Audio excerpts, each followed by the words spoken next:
Last online, last location, last look at that. Username, visitor ID, location type. Interesting, very, very interesting. So I'm on the Roblox homepage right now, and I want to ask you a genuine question, right? How much information do you think each game that you have played has on you? Like, for example, I've never played Cash Incremental, right? But if I do play it, I just noticed this. They changed the color of the button because it was green before. This looks, I don't know, honestly. I don't know which. Yeah, I don't know. They messed up the design here. I like the green a lot better. Anyways, to get back on point. You know how people always are like yabbling on about how, like, you know, companies take your data? Like, oh yeah, Facebook steals your data, Instagram steals your data, YouTube maybe does something to your data. Like, you know, people are very vocal about data, right? However, have you ever wondered how this works on Roblox? Not particularly what Roblox the company does with your data, but what the Roblox developer does with your data. Because here's the thing, any single person can just download Roblox Studio, watch a video, or, you know, buy the ByteBlocks Roblox Studio course now for $30, and it's 7 hours long, so you might want to go check that out. And boom, that's it. Now you know how to make a Roblox game, which, like, yeah, look, see, even if I go over here, right? Stat farm incremental. So some guy didn't, look at this thumbnail. Didn't even change the base plate. Just added some model, added some text, like bro, I could do this literally right now as well, like literally live. Let me actually recreate this live, right? See this? What is this? Obviously, I'm not gonna spend too much time on this. But here, look at that, right? We can remove the background. We can set the color to be this nice greenish color. We can give it this black outline as well. Then take the billboard UI and just put it a bit up. Then we can take the billboard UI and just move it slightly upwards. So maybe something like this. And then, yeah, I don't know, change this to, I don't know, 10 per min or whatever. Wow, amazing. Look at that. Wow, wow, that's crazy. And I can even take this part. No, I can make it purple, and then I could set the material to be neon. Wow, that took effort, guys. Am I right? Wow. Yeah, this is definitely something that the average Joe just can't do in their free time. My point obviously being that Roblox games are something that anyone could do, right? Which I feel like should concern people a lot more, because people talk about, you know, Facebook and Instagram and YouTube and stuff like that. But these are massive, massive companies, right? Like, a company isn't really going to solo target you based on your data. However, here it's a massive company. If they do collect data, which, I mean, they do, they have the data of literally billions of different accounts of different active users. But here it's just some guy, right? Maybe it's a small team of people, but it's typically just some guy who made a simple little game that you have made the mistake of playing. So what I want to show in this video is I want to show you every bit of relevance, like obviously not every single bit, but every relevant piece of information that a Roblox game can get out of you. Not saying that games do this, by the way. Most Roblox games, you know, exist just to make profit. Like, they don't actually, you know, care or, like, you know, want to end up in a position where they're stealing data from players. But it is possible. And not only are you able to steal data from players, you're also able to understand the profile of how a player plays the game. So kind of social profiling, that's one thing. And the second thing is that there are certain games that are kind of linked together to a server. Like, I'll explain what that means in a minute. But another thing is, and I'm not too certain of this myself, but there are very likely popular games on Roblox that talk to each other, right? That have access to a shared database of players and also their data, right? So for example, let's say we take popular game 1 and popular game 2, right? And they both share a database. If you play popular game 1 and then popular game 1 sees that, oh hey, like, you know, we have this piece of data about you, like maybe you live here, right? They can add your data to this database, and now popular game 2 will have access to that data even though you've never played it. So, you know, this only makes me wonder how many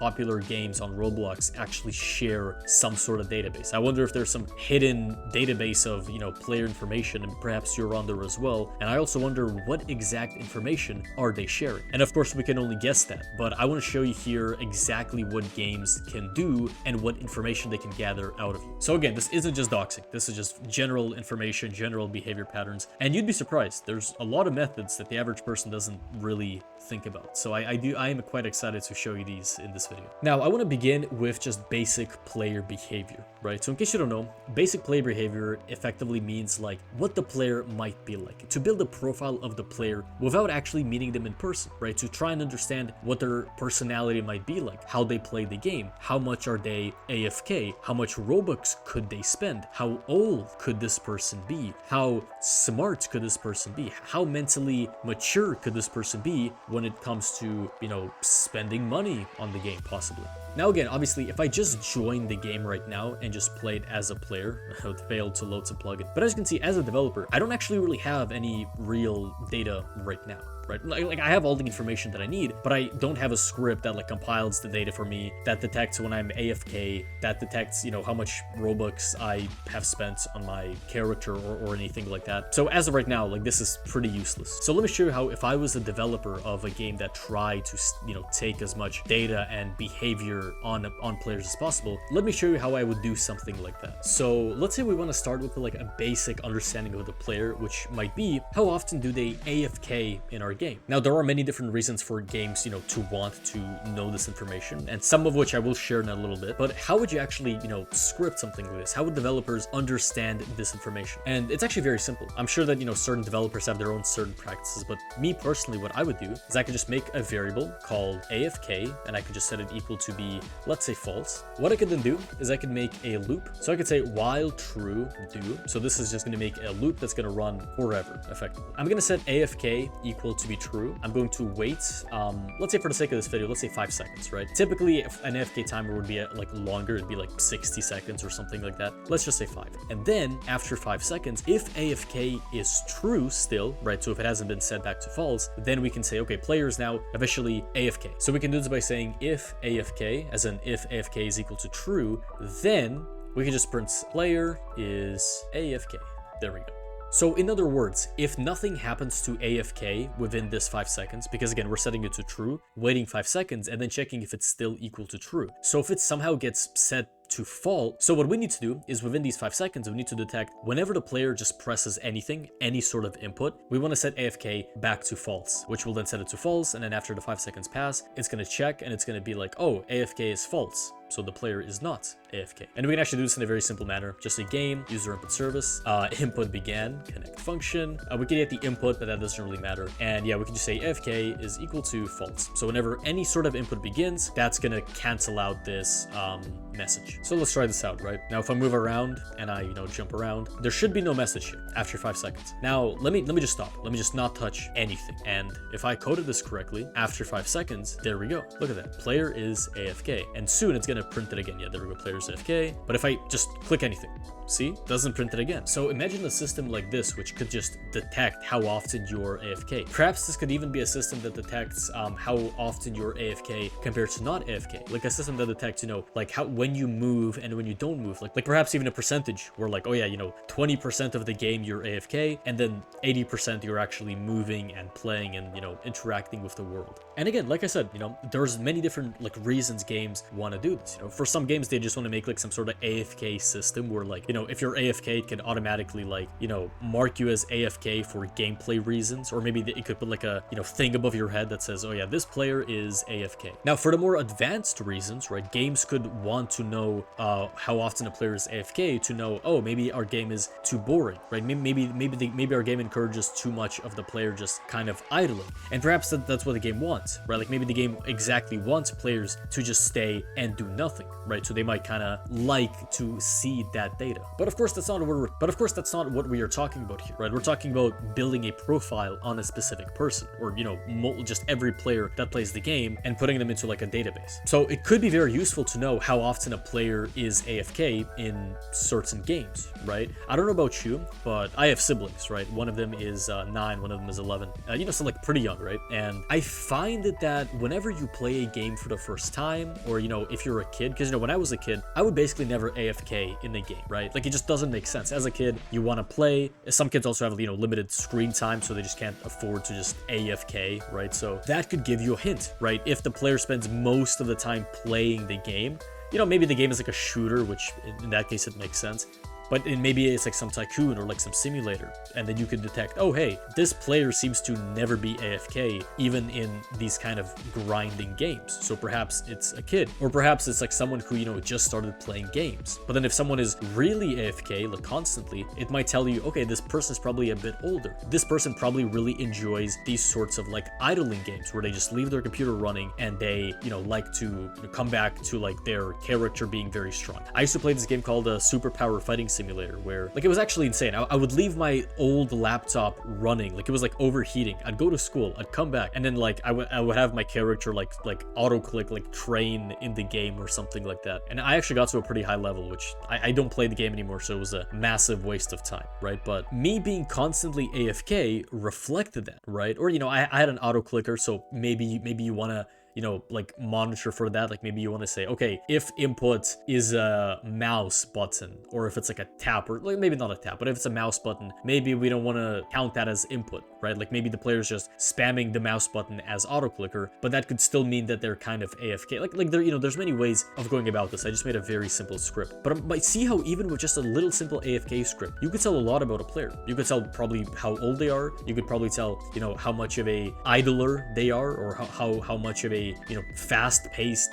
gamer they are. Like there's genuinely a lot of information that you can get here, and that is just from this one AFK statistic. What happens when we include other statistics into the mix? Another piece of information that you can get from players by using this user input service, which is going to seem less useful, but I'll explain in a bit, is to detect their chats, right? To detect the speed at which they type something when they're chatting. There is another data. There's another variable that this input began thing gives us. So, you know, it gives us the actual input, but then it gives us this thing called processed, which in short, this will return true if the player is typing in the chat. So I could just do something like if proc. So if proc is true, then we could just print the input, right? We just do that. We'll print the input. So this will only print when the player is actually typing something, right? Like if I'm just walking around, moving the camera, nothing. See, it prints nothing. Now, if I go to the chat, see, look at that.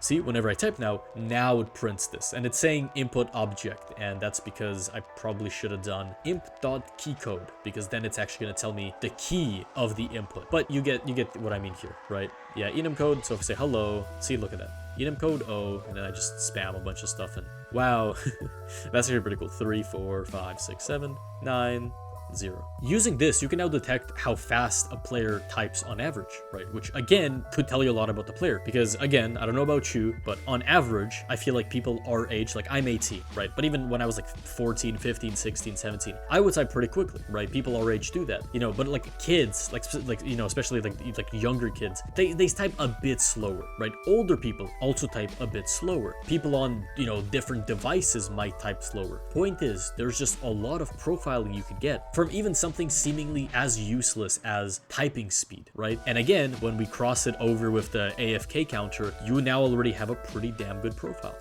Bro, I just like coughed, and a piece of paper just fell from the sky. Now, in terms of raw data, you're also able to get the account age of the player. So you can do this by saying game, players, local player. Again, local player because we're in a local script, right? You typically aren't able to do this on a regular script. And we can get the account age in days. So if I just print that, print the account age. Right, let's see what my account age is.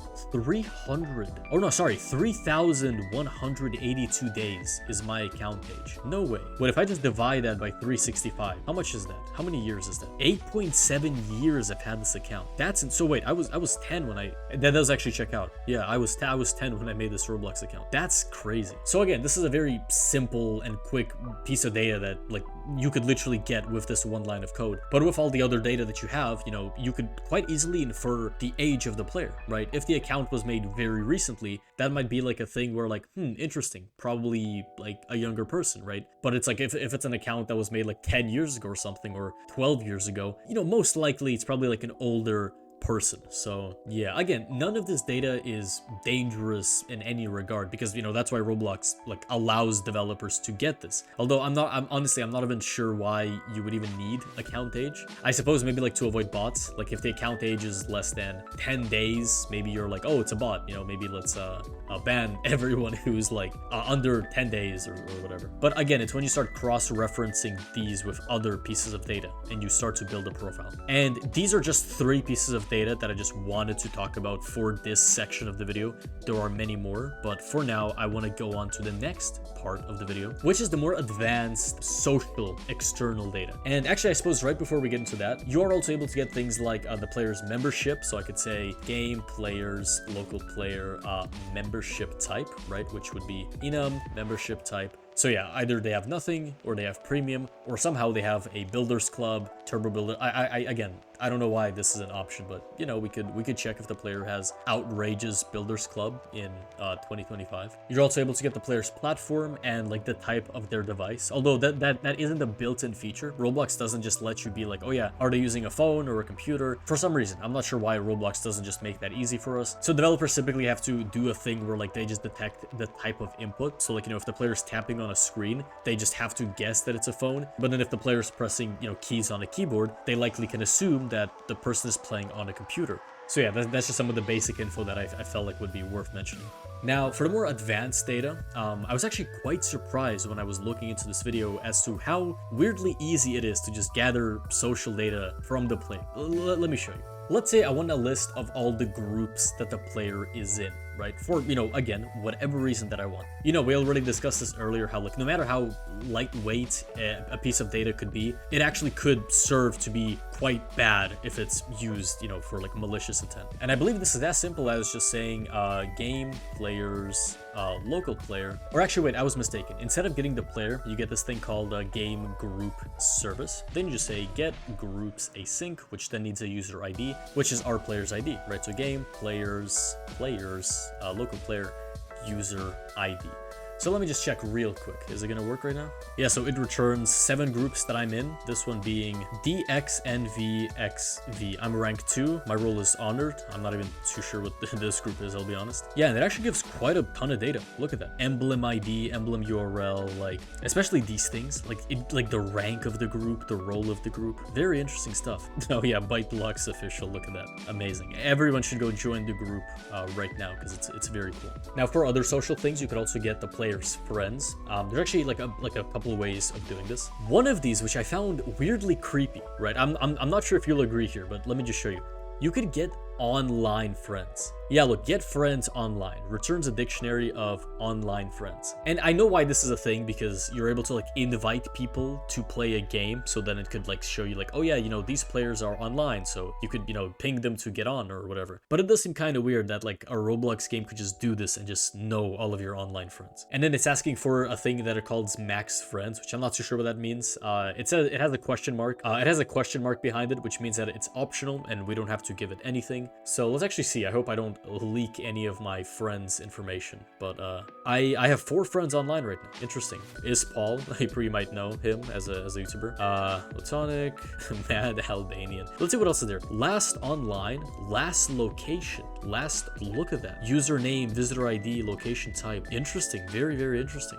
And then is Paul, visitor ID, last location, last online. This I'm curious about. Last location. It says website. So is there, could he be on a website? So what other options are there? Website? Could it be a client? Could it be a phone? Like what options are there for last location? And also, why would you even need to know this, right? What purpose does this information serve in any game? Now, to just get the regular friend list, you could do something like, yeah, just get friends async, for which you would need an actual game players, local player, user ID. There we go. The thing is, this returns something that Roblox calls friend pages, which looks like this when we print it out. And obviously that's not what we want. Now I looked it up and we have to do something called get current page, and apparently this is going to work.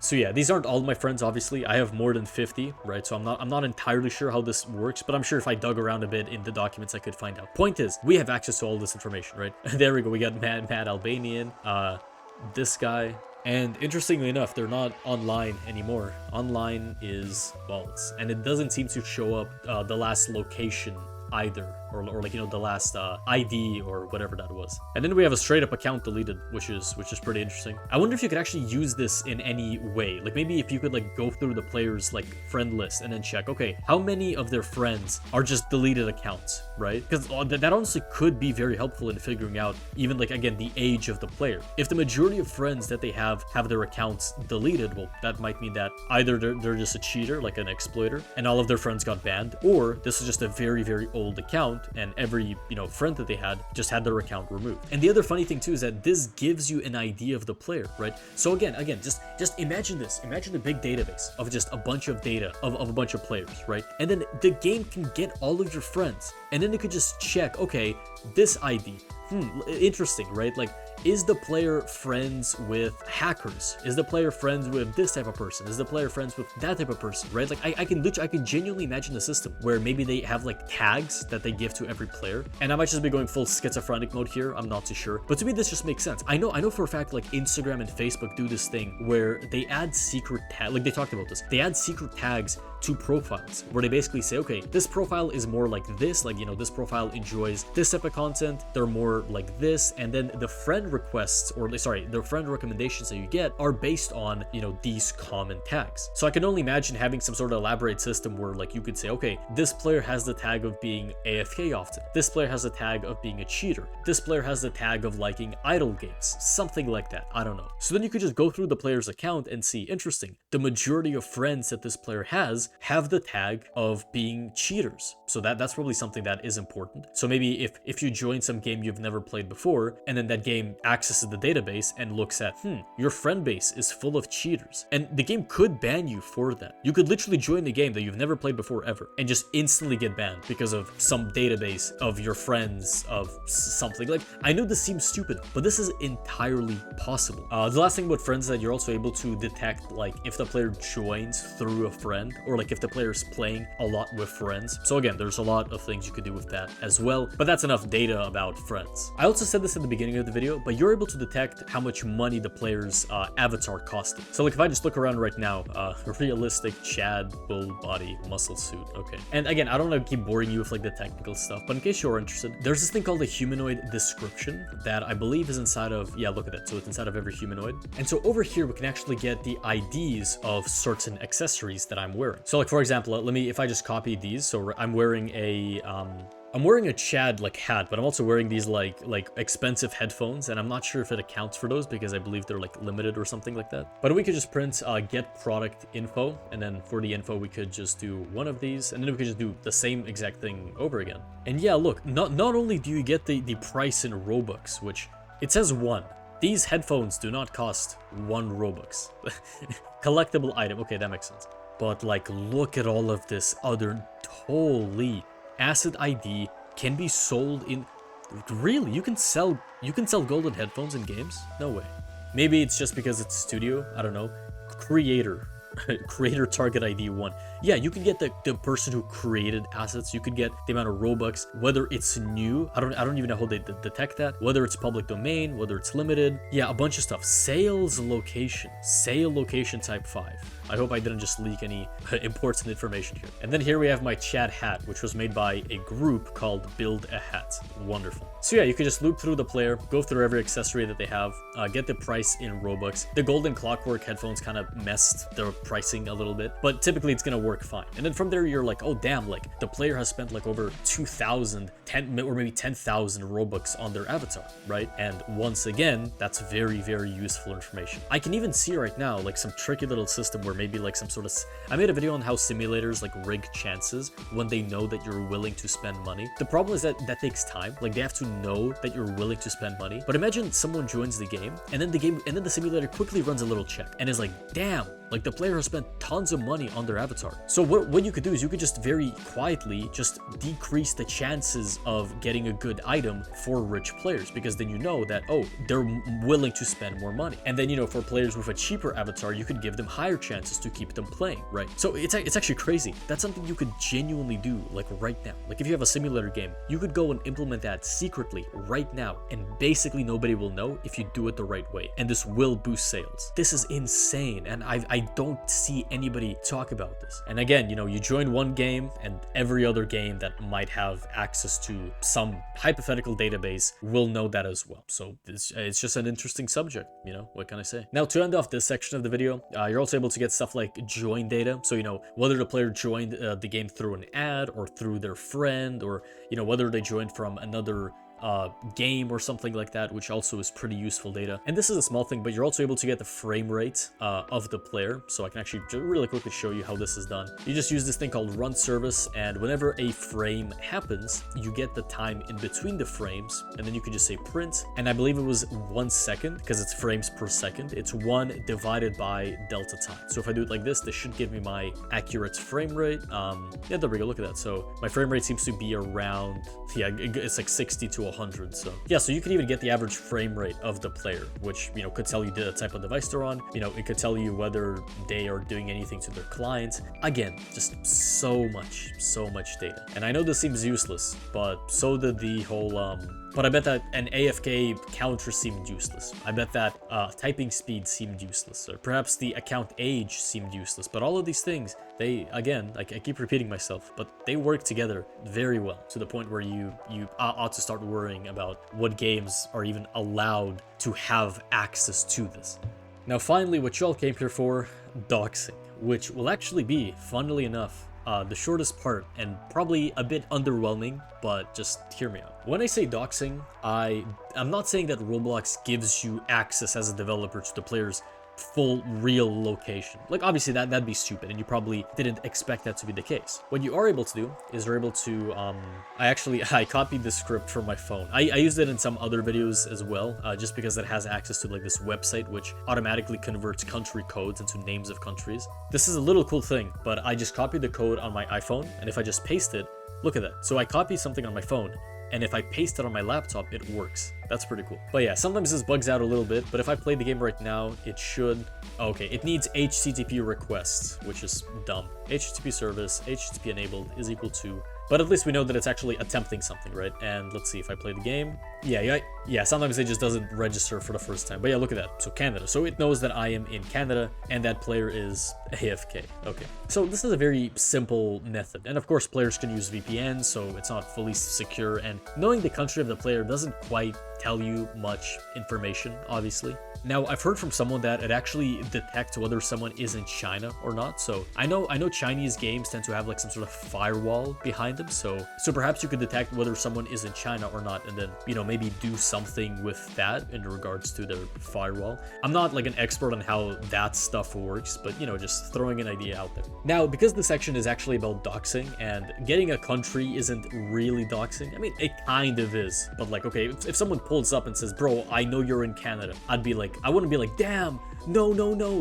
how do you know? Like, even I remember I had a video where for the first time I said that I was in Canada, and people legitimately were like, oh bro, like, are you sure like revealing that is a good idea? And I'm like, yes, yeah, because, you know, saying that I'm in Canada clearly makes me like a vulnerable target, because now people know that I'm in Canada, which obviously is a tiny spot, and they obviously know where I am based on just that information alone. But no, you need more information. You need to get the player's IP address, and from there you could literally narrow down to even the player's house. Maybe not exactly their house, but even just their city, even their town, even just their street, maybe, right? You know, depends on how accurate you're able to do this with. This isn't something that I do, nor will I do in this video, but if you're able to force a player to interact with some sort of outside server, and there's many ways of doing this, like for example, you could try and lead a player to click on some link that leads to your website. Roblox only allows, I believe, YouTube, Twitter, Twitch, and Roblox links, but what you could do is you could lead someone to your Twitter page, and then on the Twitter page, you could have like a pinned message saying, oh, please click here to verify for my game, and then they click there, and then that takes you to their website, where from there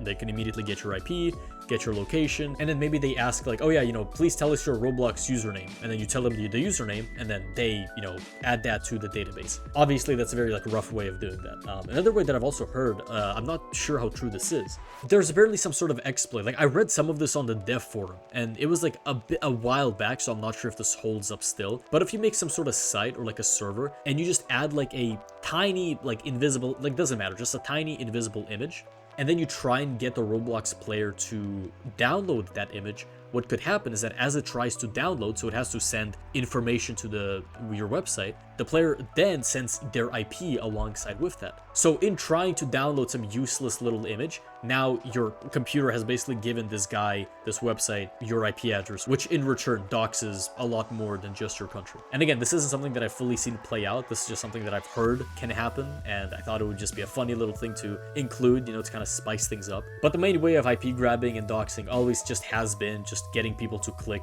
random links. And I'm sure that, you know, if someone is gullible enough for that, which again, that's why I made a point to get all the other data beforehand. If you know that someone could be young, could be impressionable, if you know that someone could be older, someone could be bad with technology, you could fool them. You could be like, okay, this group of people, again, like remember how I said you could like add tags to people? You could maybe add a tag to this person saying, okay, this person is tech illiterate. So please have them go to our Twitter, go to our YouTube, go to our Twitch, just have a bunch of links to our website, try and get them to sign up, just try and get them to do something, avoid the smart people who know technology, and then get the people's IP, get their data, and then do who knows with that data. And as a little bonus, you could also detect cheats and macros as well. Again, you detect this mainly just by, you know, checking inputs, by checking whether the player has just teleported, by checking whether the player has, I don't know, is like levitating. Like I've done this stuff on a previous video, so you can go check that out if you want. But that's also something that you can do, so just be careful. If you cheat in one Roblox game and this shared database thing is real, you might have just gotten yourself banned from a ton of other games as well. So just keep that in mind. So yeah, whenever you join a Roblox game of any sort, all of this data that I just mentioned is effectively what you're giving up for free.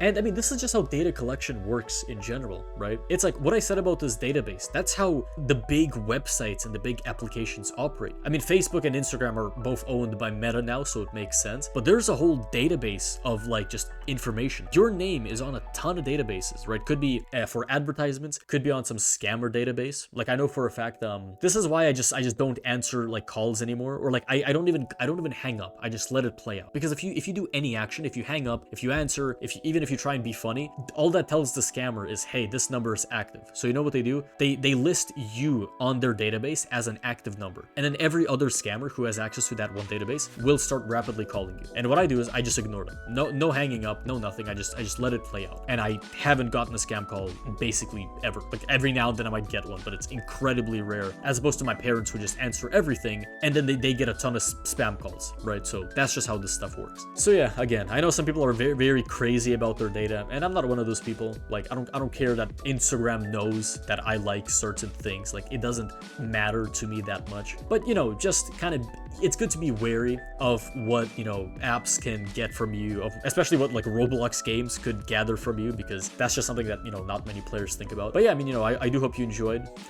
Please do leave a comment if I missed anything, or maybe leave a comment if you think that I got something wrong, or maybe leave a comment if, I don't know, you just really liked a bit of the video and you want to talk about it. Like, oh, wasn't it funny when he said this? And it's like, I don't know, like, you know those comments like, oh wow, Lamau, he said this at 12:41, and everyone's like, yeah, I saw that too, like, obviously.